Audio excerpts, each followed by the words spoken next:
News coming out of college hoops where former St. John's guard R.J. Lewis has signed with LSU. That's the latest from our Matt Zinnes. The former Big East Player of the Year declared for the draft back in 2025, if you remember, but was not selected.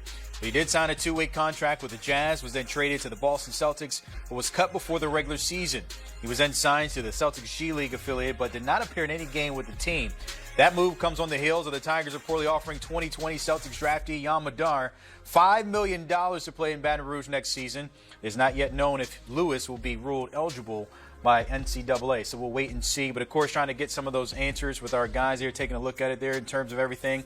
Isaac Trotter and Adam Finkelstein tapping in. And, fellas, this is a head-scratcher at this moment when we talk about the age and some of these guys being drafted, trying to get back in this. But, Isaac, I'm going to come to you first. What's the latest you can tell us about R.J. Lewis and his situation with LSU, if he's even going to be eligible at this point?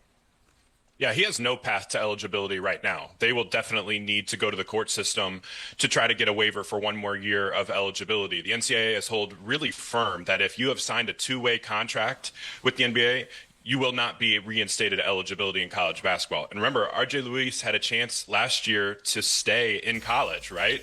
He chose to exhaust that option. He did not stay in college. He bypassed that eligibility date and chose to stay in the 2025 NBA draft. And that precedent is very, very similar to the Charles Bediako case from earlier this year at Alabama. When that went through and his temporary restraining order ended, Bediako was ruled ineligible because he had signed a two-way contract, just like Luis. So it's fascinating, right? I think the upcoming future here is basically Lewis's representation is going to look at the 5-for-5 deal coming from the eligibility model and basically say, hey, he played 1 year at UMass, 2 years at St. John's, 1 year in the G League, did not play NBA minutes. He should be grandfathered in an extra year of eligibility. That's what they're going to make the case. I think they're going to get some pushback, though, because Lewis's deal looks awfully similar to Bediako's. So a lot more dominoes have to fall in his case. Adam, I want to come to you because between what we saw from Lewis today and Madar reportedly getting the $5 million, as I mentioned, for the Tigers next season, you got to look at the man in charge, Will Wade, back in the house, rebuilding his roster in Baton Rouge. How do we kind of view that a little bit? Well, to be honest with you, Brandon, I'm offended because I was on a treadmill next to Will Wade 72 hours ago in a Memphis Marriott, and he said nothing about this. I at least could have gotten him on the record. But all kidding aside, I think this is very on brand for Will Wade, right? He's not just going to push the boundaries. He's going to try and reinvent new ones. And whether or not Luis is eligible, just like Yam Madar from Israel, remains to be seen. I think both are going to take some legal work. I think, as Isaac said, this is going to be decided initially by a judge in Louisiana, and if that goes in favor of the program, the NCAA will surely challenge it, much like it did with Bediako, and there will be subsequent rounds. But I think the other thing that we're not talking quite enough about is that all the attention is on these two players and their eligibility status. LSU is also starting to bring in some players we know are going to be eligible. They got a commitment from a guy named Bryce Desire just last week. He's 23 years old. He's 6'11". He's got a 7'3" wingspan. He's someone that places like North Carolina coveted, and he chose LSU. He's going to be an immediate impact big man. If they get Allen Graves to come out of the transfer portal and bypass the NBA draft, now all of a sudden they're going to have, I don't think it's an exaggeration to say, one of the better front courts in the SEC, if not the country. If you remember that Mo Diabate, the former Alabama and Kentucky product, is there as well. So the questions are in the backcourt, and both of these players now would alleviate concerns there. These are both perimeter additions, and if they are not eligible, the big question is, what does Will Wade and his staff do to try and fill those holes? Because the front court looks like it's going to be A-OK. The backcourt, there's still major questions that are going to depend at this point on legal proceedings, quite frankly. Well, that's what I was going to ask you, Isaac, in terms of, obviously, we're not even talking about the skill set and what they can bring. We're not talking numbers. It's all circled around eligibility. If they're unable to get both of those guys eligible for the season, what is the plan for LSU and Will Wade? Pain and suffering. Like, that's kind of what's in store, I think, in the SEC that I think is going to be a whole lot better next year. It's tough, right? Like, there just aren't a lot of available names right now in the transfer portal. I do agree with Adam that, like, the Allen Graves recruitment is going to be a very, very big one to watch here. He has about a week left to make his stay or go decision, and LSU is linked really closely to him. Remember, Will Wade coached Allen Graves' older brother.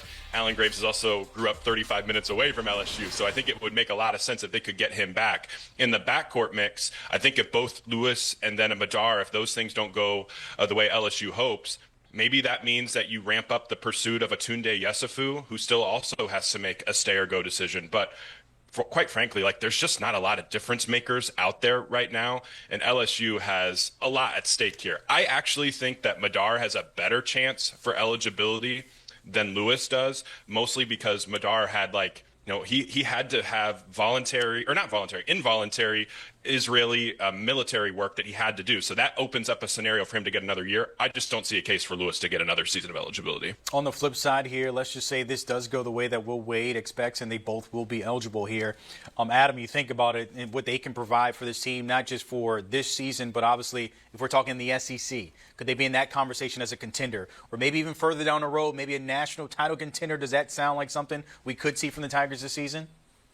I think against the competition as they are currently constructed, you can make an argument that they would be among the contenders. But the reality is, if these two players become eligible for LSU, the ripple effects will be felt across all of college basketball. And all of a sudden, you'll see everybody start to load up on players who can challenge the age eligibility, who've played in the G League. It would literally be just opening the drop door and everybody filing into college basketball. Remember, a lot of these places now have 15 roster spots. So I think what you would see is just it would really have an immediate explosion and influx of talent of players from the G League. And so if these players are eligible for LSU, yes, you start comparing them to other rosters as they are currently constructed. You say, hey, they're a contender. But the reality is it would set off a chain of events where everyone else would start to bring in players, and college basketball would essentially turn into the G League, essentially before next season begins. You talk about chain of events, it just seems like LSU, that's their middle name, because you can go back to when they brought in Kim Mulkey for the women's basketball team, got that title there. Obviously, Will Wade coming in after firing for calls and bringing him back in football. The Lane train, we know how that circus has been going this offseason. He's pretty much everywhere. At this point here, Isaac, do we just accept that, you know what, LSU, this is who they are? They do not care about the optics or what the outside world believes of what they do with their programs? It's different in the Bayou, isn't it? Right? That's just how it is. A little bit different down there. And I think Will Wade, what's his nickname, right? John Rothstein calls him the American gangster. Like, are we going to have to change that, right? Like international gangster now a little bit, the mobster type of deal, especially if he goes out into Italy and gets a few more of his prospects. But yeah, it's just an all-out pursuit of winning championships. And money is no object down in LSU. Money no object for football, for women's basketball, and it's certainly not here for men's basketball, because if this comes together, I think you're talking about LSU with one of the top 5 highest paid rosters in all of college basketball. Money bags, Tigers have money. That's what it is at LSU. Adam and Isaac, appreciate it as always. Tap in, of course, all this news when it comes to LSU and what's moving and shaking with the Tigers. We will see.